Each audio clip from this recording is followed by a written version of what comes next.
Dalam catatan sejarah dinamika penegakan hukum di Indonesia, namanya tercatat sebagai aktivis buruh yang kerap melawan ketidakadilan.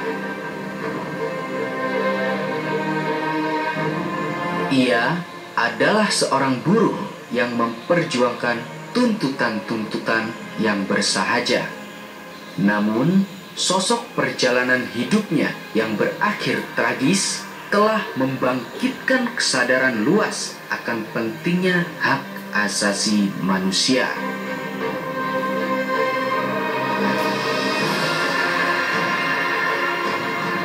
Itulah sosok Marsinah, seorang ikon perjuangan buruh yang dibungkam karena suara-suara dan perjuangannya.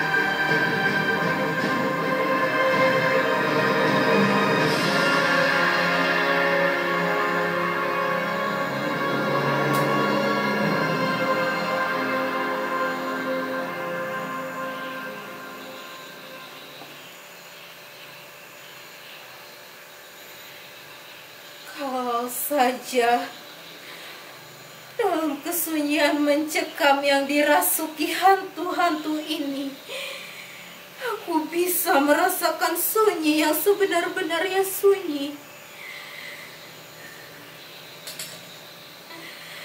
Kalau saja dalam kesunyian ini aku bisa menutup telingaku dari pekik mengerikan.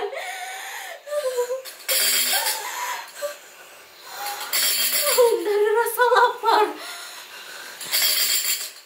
derita yang tak habis-habis.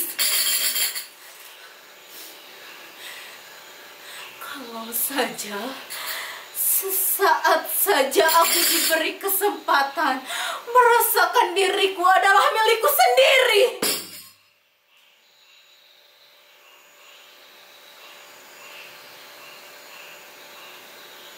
Apa kata ayahku tentang waktu yang seperti ini? Kejam rasanya seorang diri, tersekap rasa takut yang tak putus-putus menghimpit, ketakutan yang tidak bisa diapa-apakan, tidak bisa dibunuh atau dilawan.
Seperti derap kaki 1000 serigala menggetar bumi. Mereka datang mengganggu kedamaianku. Mereka mengikutiku terus. Bahkan sampai ke liang kubur ini pun mereka masih mengikutiku terus.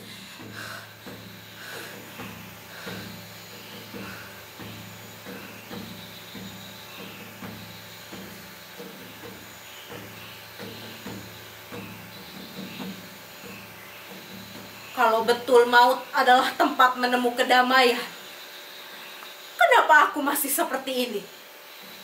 Terhimpit di tengah pertarungan-pertarungan lama. Kenapa pedih dari luka lamaku masih saja menggerogoti hati dan perasaanku? Kenapa amarah dan rasa kecewaku masih seperti kobaran api membakarku?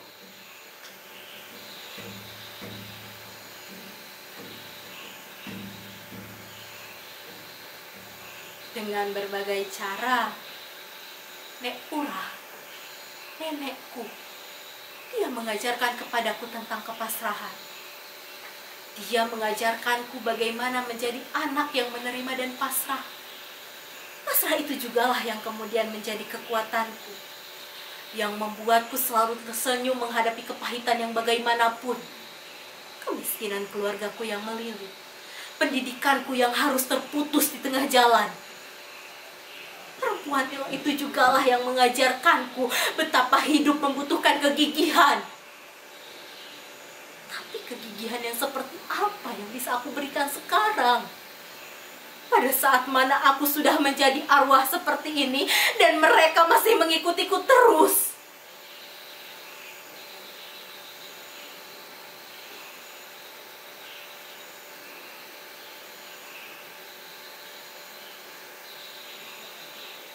Sulit mungkin bagaimana dulu kemiskinan melilit keluargaku. Bagaimana setiap pagi dan sore hari aku harus berkeliling menjajakan kue bikinan nenekku. Demi 100-200 perak, aku nyaris tidak pernah bermain dengan anak-anak sebayaku. Kebahagiaan masa kecilku hilang. Tapi aku ikhlas. Karena dengan uang itu, aku bisa menyewa sebuah buku dan membacanya sepuas-puasnya. Berupaya meningkatkan pendidikanku yang pas-pasan. Merindukan kehidupan yang lebih layak. Berlebihkah itu? Memiliki cita-cita, memiliki harapan-harapan. Berlebihkah itu? Lalu kenapa cita-citalah yang akhirnya memperkenalkanku pada arti kemiskinan yang sesungguhnya? Kenapa harapan-harapanku justru menyeretku berhadapan dengan ketidakberdayaan yang tak terelakkan? Itulah kali terakhirku datang ke Nganjuk. Ketika nenekku tidak seperti biasanya berkeras diri menahanku. Dia berbicara banyak tentang firasat. Aku tahu dia membaca kegelisahanku, tapi aku terlalu gusar untuk menggubris nasihat-nasihatnya. Dan sampai akhirnya aku pergi meninggalkan Nganjuk. Aku tidak pernah menjelaskan kepadanya kenapa saat itu Sidoarjo menjadi begitu penting untukku. Apa yang harus aku katakan? Apa yang dimengerti perempuan tua itu tentang hak bicara, tentang pentingnya memperjuangkan hak. Dia hanya mengerti turun ke sawah sebelum matahari terbit dan meninggalkannya setelah matahari terbenam. Karena perut 3 orang cucu yang diasuhnya harus selalu terisi. Barangkali kalian menganggap apa yang aku lakukan ini tidak masuk akal. Barangkali kalian menganggapnya ini perbuatan sinting. Tapi aku harus pergi. Dengan atau tanpa kalian, aku akan pergi.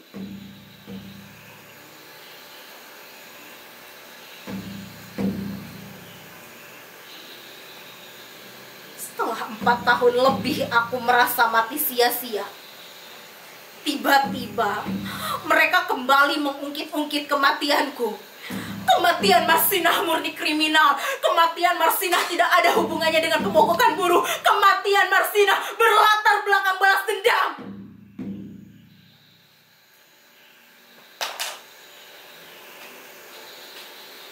Dan hari ini sebuah buku yang ditulis atas kematianku diluncurkan.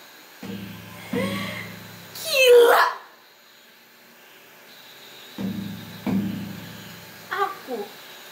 Siapa aku? Seorang perempuan miskin yang di masa hidupnya tidak mempunyai kemampuan membeli sebuah buku untuk dibaca ataupun dibanggakan. Apa yang mereka inginkan dariku? Mereka menggali tulang-tulangku. 2 kali mereka membongkar kuburanku. Juga untuk sia-sia, terkontaminasi. Bangsat!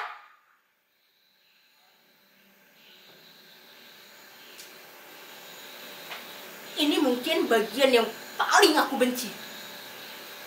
Mereka selalu menganggap semua orang bodoh. Mereka selalu menganggap bisa dibodohi.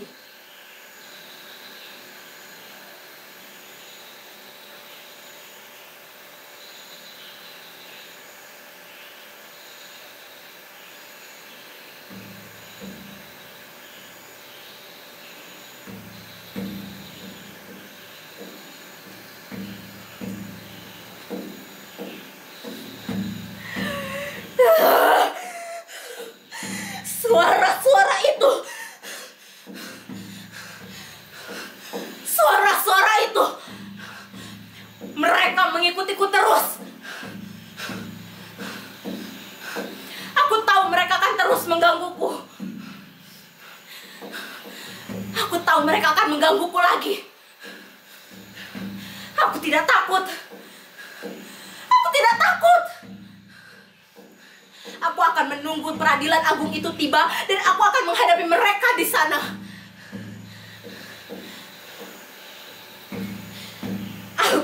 Algojoku, orang-orang yang dulu bernafsu menghabisi hidupku, berbaur dengan mereka yang dengan gigih berusaha menegakkan keadilan atas kematianku.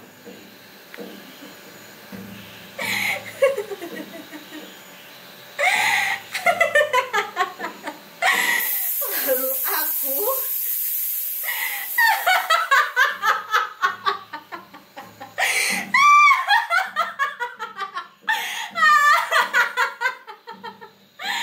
aku akan menikmati mereka bagaimana mereka satu persatu menghindari tatapanku.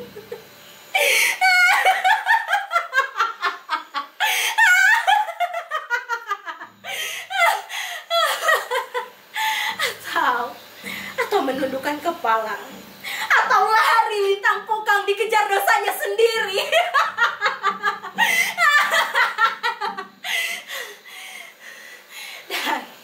Dan sebuah peluncuran buku yang lazimnya dipenuhi tawa, tepuk tangan dan sanjungan-sanjungan akan berubah menjadi upacara mencekam.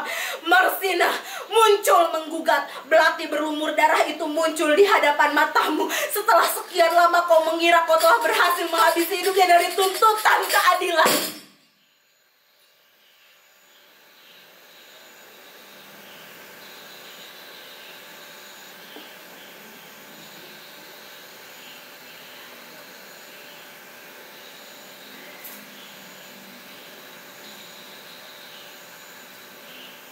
Aku melihat begitu banyak tangan berlumur darah. Aku melihat bagaimana keserakahan boleh terus berlangsung.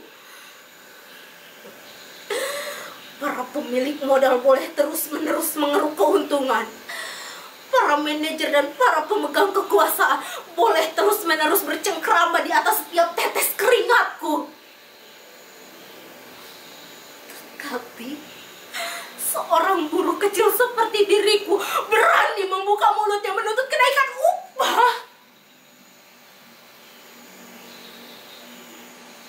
Nyawanya akan terenggut.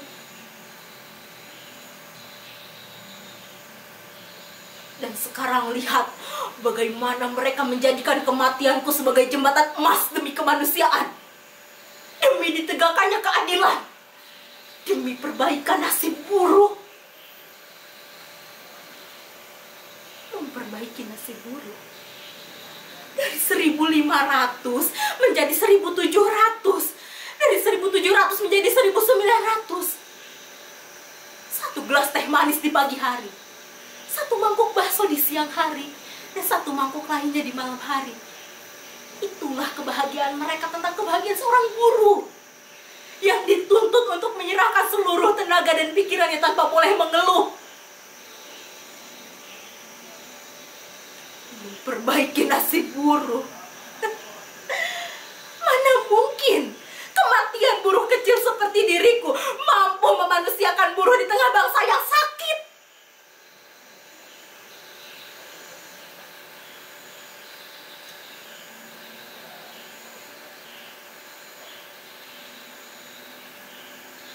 Aku tidak takut.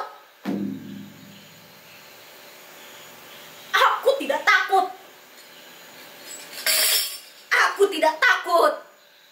Aku bisa mempertanggungjawabkan semua itu.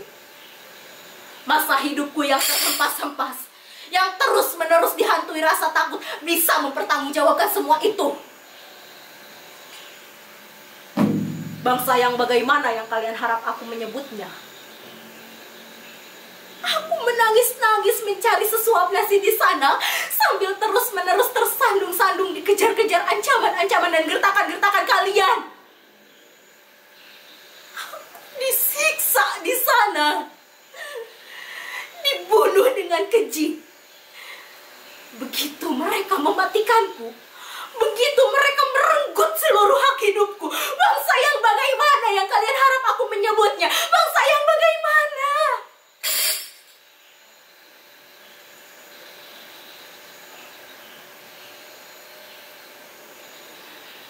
Demi Tuhan,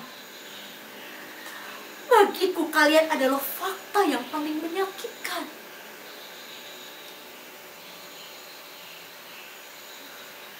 Kemarahan kalian adalah kemarahanku dulu. Harapan dan cita-cita kalian adalah harapan dan cita-citaku dulu.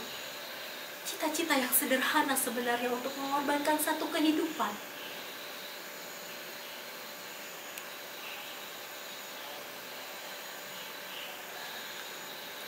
Suatu saat, di tengah arak-arakan aku menyaksikan kalian menengadahkan muka ke langit. Kalian marah dengan mulut berbuih. Setiap kali aku melihat kalian meronta seperti itu, perasaanku terguncang. Ingin sekali aku berkata, jangan! Aku adalah korban dari kemarahan seperti itu. Dan tidak satupun dari kita bisa mengelak bahwa kematianku adalah lambang kematian kalian. Lambang kematian sebuah generasi. Kematian dari setiap cita-cita yang merindukan perubahan.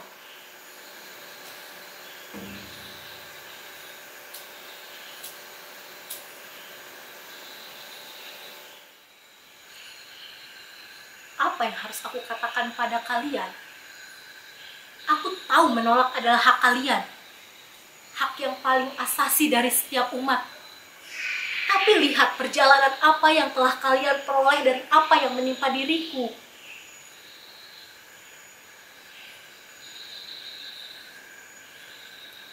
Aku ingat betul, dalam matiku aku telah melakukan perjalanan mundur. Sebuah perjalanan berharga yang kemudian membuka mataku tentang berbagai hal. Dari situ aku jadi tahu banyak. Aku jadi tahu dunia di mana aku dilahirkan adalah dunia yang sakit. Sakit-sakitnya. Di dunia seperti itu jugalah kebenaran-kebenaran dibungkus, dimasukkan ke dalam peti, dan dikubur dalam-dalam. Di dunia seperti itu jugalah aku dibungkam. Tidak cukup hanya dengan gertakan, dengan penganiayaan dan dengan pemerkosaan yang kemudian dengan membabi buta telah mereka lakukan. Untuk yakin mulutku tidak lagi terbuka, mereka mencabut nyawaku sekaligus.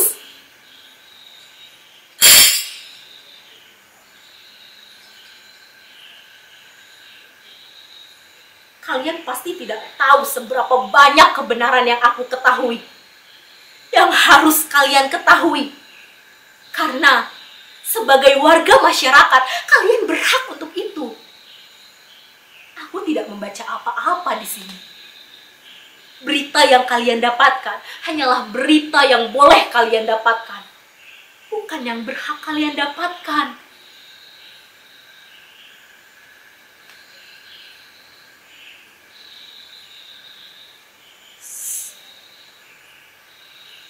Sebentar. Apakah di ruangan ini ada intel atau aparat? Syukurlah. Tolong dicatat baik-baik. Marsinah sebenarnya tidak sungguh-sungguh ingin menggugat. Dia hanya takjub. Rakyat mana yang sempat memikirkan pemulihan kondisi moneter? Hah?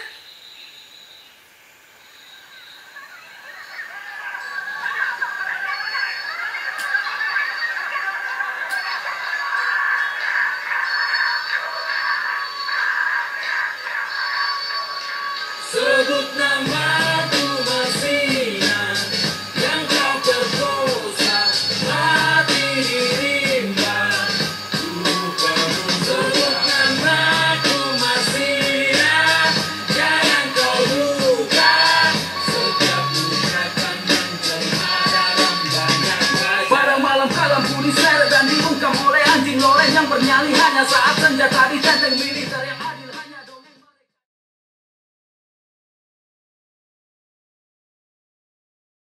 Assalamualaikum warahmatullahi wabarakatuh. Waalaikumsalam warahmatullahi wabarakatuh. Selamat malam semuanya. Malam. Pada malam hari ini kita telah menyaksikan pertunjukan dari Teater Guriang. Beri tepuk tangan. Tadi Teater Guriang itu sudah melakukan satu pertunjukan yang berjudul Marsina. Ya. Kebetulan di sini punten yang sah punten. Punten yang sah. Siap. Samsudin. Syamsiah. Oh, Syamsiah. Bukan Kamsiah ya. Oh, Kamsi Hamidah. Bukan ya? Bukan. Ini pementasan Marsina ini dalam rangka Saya belum jawab. Oh, belum ya. Saya belum jawab. Ya. Iya. Kirain bukan siapa-siapa gitu. Oh, Iya. iya. Belum jawab. Iya. Saya Dede Majid, Pak. Oh, Dede Majid itu ya. Ya. Yang suka dibilang babeh-babeh itu. Iya, Pak. Anda sebagai apa ya? Insya Allah jika alam semesta meridoi, Iya. bahwa saya adalah sutradara dalam garapan Marsinah. Luar biasa sekali ya. Iya. Marsinah menggugat karya Ratna Sarumpait. Itu dalam rangka apa, Be? Ketika Marsina itu dipentaskan malam hari ini dengan menggunakan media kamera, itu dalam rangka apa sih, Bro? Apa yang sedang terjadi pada saat ini gitu? Jadi Festival Seni Multatuli ini adalah festival yang sangat luar biasa. Luar biasa Luar banget. biasa. Minta tepuk tangannya dong. Jadi Festival Seni Multatuli itu bagaimana sebuah giroh perjuangan dari seorang Max Havelaar itu kemudian diadaptasi dan dilihat pada masa hari ini. Dan Marsina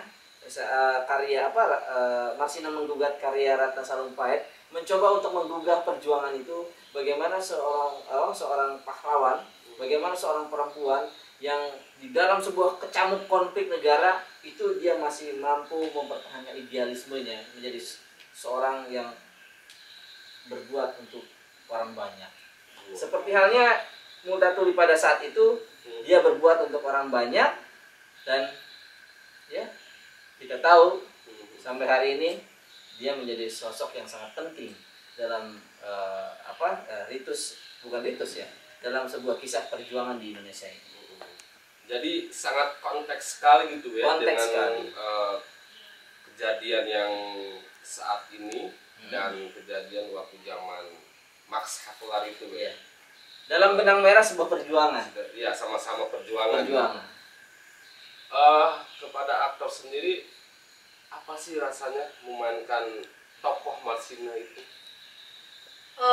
Lebih ke deg-degan ya, soalnya kan ya yang kita tahu Marsina itu kan dengan wataknya yang keras gitu kan, terus kita harus memahami betul bagaimana sosok si Marsina lalu ditampilkan secara langsung gitu kan, apalagi dengan postur tubuh juga kan, sebenarnya pengen banget menyesuaikan tapi perjuangannya susah, jadi ya seadanya aja. Mungkin di dalam kubur Marsina bahagia ya. Iya. Bisa jadi. Bisa jadi. Iya. Jadi keadaan aktor saya yang sedemikian langsing ini, ternyata bisa menjadi sebuah representasi lain. Ternyata di dalam di dunia yang lain mungkin menemukan sesuatu yang mungkin Luar yang biasa. bisa dibicarakan. Jadi emang sangat konteks sekali apa yang dikatakan Babeh tadi dengan naskah Marsina ini. Jadi apakah Babeh ini meneladani teks atau gimana gitu ya, sehingga Babeh Marsina ini harus dipentaskan nih karena ada konteksnya dengan perjuangan benang-benangnya. Ya. Jadi mungkin sekaligus menjadi sebuah kesimpulan dalam penggarapan ini adalah ini sangat spesial sekali. Festival Seni Multatuli menjadi benang merah dalam sebuah perjuangan rakyat Indonesia. Kemudian kita baca pada kontekstual hari ini, naskah ini sangat relevan untuk hari ini diperbincangkan. Bagaimana nasib masyarakat di tengah pandemi. Iya, iya, iya. Kan yang kita tahu PPKM banyak banyak PHK dan juga banyak usaha-usaha yang memang gulung tikar, apalagi seniman yang begitu sangat terdampak. Nah, ini menjadi sebuah hal yang harus diperbincangkan. Marsinah hadir menjadi seorang perempuan yang menjadi penyadaran bagi kita. Luar biasa. Itu. Oke, itu tadi penjelasan tentang pengkaryaan yang dipentaskan oleh Teater Buriang, disutradarai oleh Babeh Wajib dan diaktor oleh Syam. Ya, luar biasa sekali. Jadi cukup sampai di sini, Beh. Ya, kita ngobrol-ngobrolnya dikarenakan tadi udah jelas ya, karena benang merahnya adalah perjuangan. Tetap berjuang kawan-kawan, tetap jaga kesehatan. Wassalamualaikum warahmatullahi wabarakatuh. Waalaikumsalam warahmatullahi wabarakatuh.